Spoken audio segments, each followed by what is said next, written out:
Hey,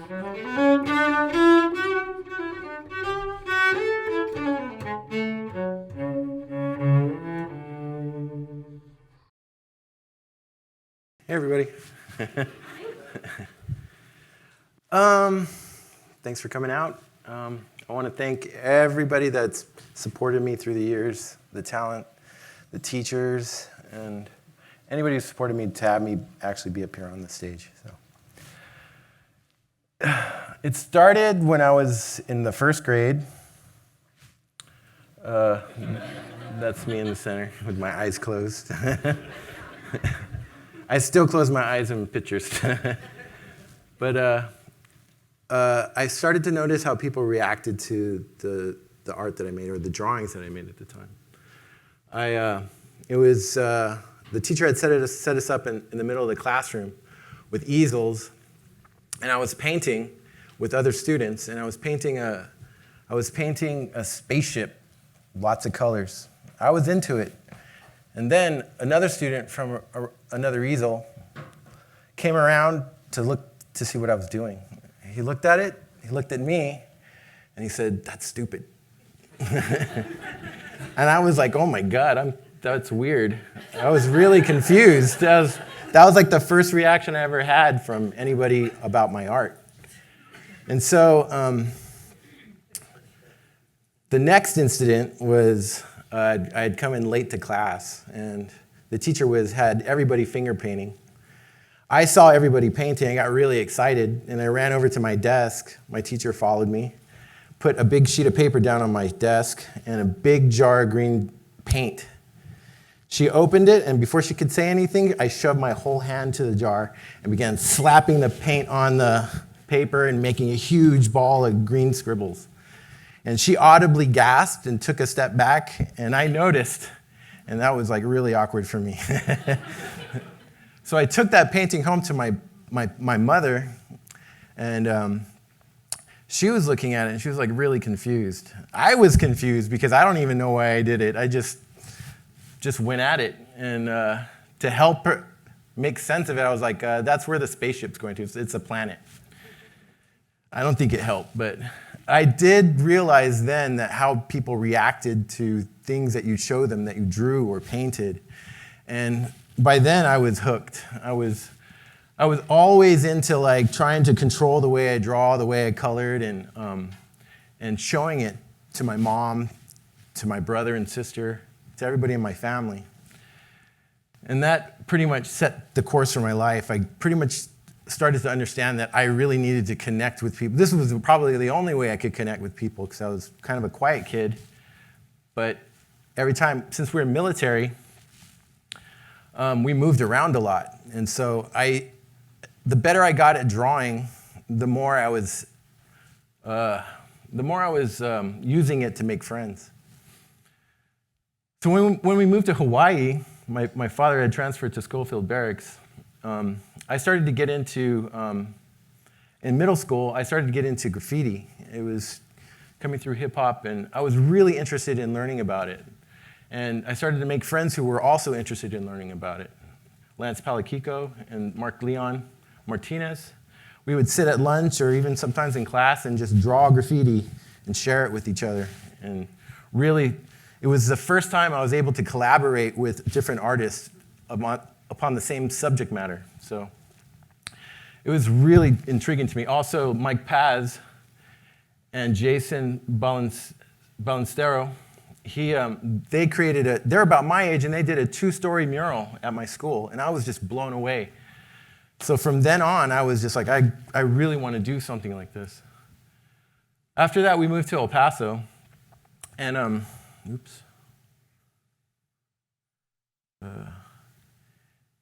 my teacher at the time, Eva Kuchide, she was a very passionate artist who was teaching at our high school at Parkland. And she started an art club, and she was also an artist working in the region. And so in art club, she would bring work in from her connections, and all of us got to work on projects like fundraisers, plays, even did like stand-up dolls for the Amigo Air Show, and a television pilot called What Is. It never caught, but, but we did it. It was fun. And so when Eva introduced me to Stephen Beck, who's another passionate artist who's teaching mural design at the community college. And I also signed up for graphic design. So both of those directions really helped me understand the beginnings of what I understood as visual problem solving and learning how to install large imagery with materials that would withstand the test of time. And so this was my first mural that I did, full scale, that I designed. The mural department, or the mural course, actually installed it. After that, I went to art school. They didn't have mural design courses, so I studied illustration. It was kind of a nice little mashup. I learned about the industry, and I learned about the art world in general, and how to refine my art to try to meet a national level. And I still try to reach the highest standards with my art today. So that set the pace for my career in mural design and public art, as I hope it would. But when I got back to El Paso, I dove right back into street art. And I met Dave Herrera, AKA Grave One, and he's very well known, and he knew a lot of talent around El Paso and the region, probably the nation. But I got to meet some of the best graffiti talent in the city, and we did projects like this for Red Bull, where we got to climb up on top of this 40-foot high billboard and paint a Cinco de Mayo burner. So it was really fun. We got to do projects like this, and I got more and more into try to do projects like this. And then I met another crew from Las Cruces through Grave by the name of Keep Adding. And they were doing something really interesting to me. It was abstract graffiti, and I was really inspired. They were also a multidisciplinary crew, so they did like video art, they did digital art, but the graffiti art was also what kind of drove me to actually want to work with them. So they allowed me to collaborate with them on some projects. This was kind of like a setup for a show in Santa Fe called Wreckage. And it really opened me up to free myself on the way I was painting on my projects and my ideas. So I started incorporating it into my personal work. This was a project through a gallery, Parker Alimán. They established a gallery within billboards across the city. 7 artists got to display their art across the city. And this is like an example of some of the inspiration I was pulling from those abstract graffiti projects. And so more and more I started to try to get involved in projects around the city. And then there was an opportunity to work on with the Museum and Culture Affairs Department. And I was commissioned to be their first public artist in the program for 2% of the arts. It was a real honor. But as you can see, there was a connection to the abstract graffiti that I was drawing from in my previous works. But what this project did, it was a pivotal project for me because it actually brought in the audience that I was learning to talk to in graphic design, mural design, and illustration. So it opened a new door for me to understand who I'm talking to and the community it was for. And from here on, it actually changed my work after understanding this about public art. Through Keep Adding, I was able to meet Lance Fung, who had an organization called Fung Collaboratives, and he did public art installations all over the globe. This particular project, he commissioned myself, Roman Cesario, and Robert Gonzalez, 2 other graffiti artists in San Francisco, in San Francisco's red light district, known as the Tenderloin. I mean, it's definitely a red light district. It has all the seedy kinds of ideas that they have, homelessness, drug dealing, prostitution, but overall it was a beautiful neighborhood. But we had the opportunity to speak about some of these issues that they had in this neighborhood. So we chose to talk about the idea of fear. And so it was really controversial. There were some people that actually got mad at me once they found out that I was part of it, because there was like a Muslim church across the street, and they were really upset that they were seeing fear and subhumans, on the wall. But it wasn't for them. It was just to talk about it. And Lance later told me that there was a tour bus that drove around San Francisco. They actually changed their route so they could see this mural. So it was interesting. But it was the first project where I did nothing. I was completely about the community. This was another, a few years later, I got the opportunity to do an installation for the El Paso International Airport. And this was a great opportunity for this concept of bringing in community. And it got to the point where I actually wanted to collaborate with the community. And using skills I'd learned in the graphic design industry, I built a website, put up banners all over the airport, and you can access the website through QR code through those banners, and you'd be able to put in what you loved about the city or what your favorite memory was. And so I took all those quotes, about 200 of them, and I put them on middle discs and embedded them in the floor. And that way, when people are waiting for the baggage claim, they could walk along this abstract Rio Grande that I designed, and they could collect all these beautiful quotes from people who love El Paso. And it was, to me, it was an opportunity to try to change the way people saw the city right at the source, right when they get here. So I had one woman tell me that she actually moved here after seeing this installation. So I was like, oh my God, that's like amazing. After that, I was able to work on another installation for the El Paso International Airport, the Conrack Center, where they house the rent-a-cars. And I worked on the floor in the foyer when it was an extension from the river from the baggage claim. And I worked with two award-winning poets, the late Bobby Bird and Sasha Pimentel. And they wrote two beautiful poems that spiraled out from the center, and where this chandelier designed by Recite, another public art team out of Dallas, was had done their installation. So it was a very collaborative, integrative piece and you can see like it from the regeneration, from the first MCAD project, I started bringing more and more collaboration with the community. Through the Fun Collaborative, I also had the opportunity of designing a large temporary mural for the historic Boardwalk Hall in Atlantic City, New Jersey. This is the same place where they broadcast Miss Universe. But this wall was essentially the largest installation I've ever done. I didn't fabricate it, but I designed it and digitally painted everything. It was printed on weatherproof vinyl and installed across two sides of the building, spanning about 24,000 square feet. And as you can see here, yeah, it was a very tough project. I mean, I was mostly in my studio designing it, but seeing it in real life was a really special thing.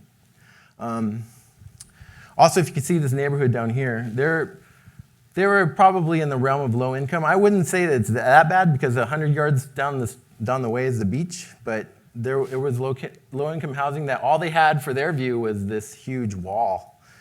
So part of my journey in public art started to become, it's about the people that I'm serving in these particular projects. So when I was able to capture one of the families who lived across the street, I was really happy to see that they were enjoying the mural too. Also, like I'd walked down the street, and it's a casino town, so there's like strip clubs and all kinds of different kinds of people that with their vices. Anyways, I saw somebody come who didn't know I was an artist. He saw it, and it was right in front of one of these bars, and he looked at it and he's like, "Isn't it beautiful?" And I was just like, "Oh my God, that's another one." It's like you could see the pride on his face, that it was his town, and so I really felt connected and making a difference. My next project that I just finished last year in November was for MCAD again, and it was on Geronimo Drive. And this project is pretty much where I've come in this full journey. I reached out to the community. The city actually reached out to the community too. They got a survey. I went door to door talking to everybody. in the neighborhood behind it, started getting ideas about what they wanted to see. Also in the parking lot of Bassett Place Mall, which is across the street, talking to people who were visiting.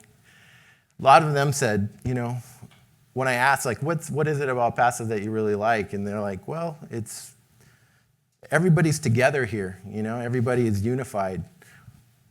And a lot of people said that. So I named this project Juntos, and down the street, you'll see, like, if you go visit it, it says Juntos together, talking about that connection that I made with the people in the community. I also worked again with the late Bobby Bird, who wrote an Apache. He was inspired by Apache prayers and put together this poem. This was his last published work, I think. He passed away last year before I installed the mural. But I also included traditional Mexican embroidery as colorful motifs, animals from the Chihuahuan Desert, and Mescalero Apache or markings found on their clothing, because all the neighborhoods behind there are named after Native American tribes in that neighborhood.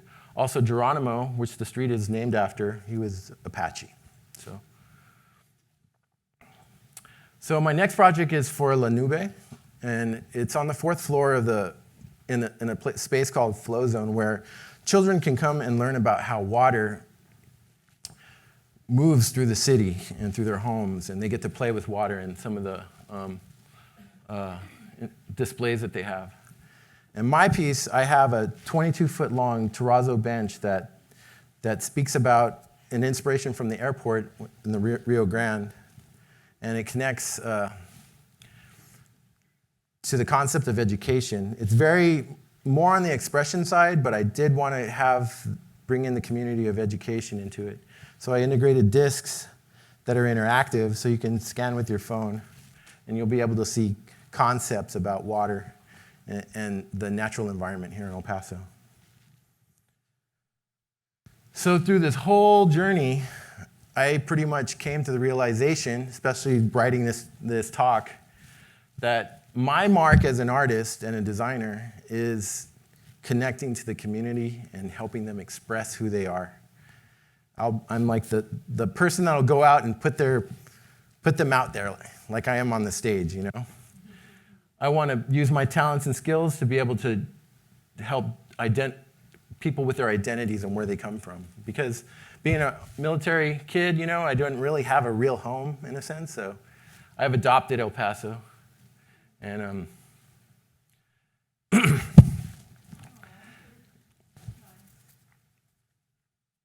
so my message is, to artists, reach out to your community. They will need somebody to talk for them and show who they are. And for communities, go and look for that kid in your community that's even the first grader who's dying to connect and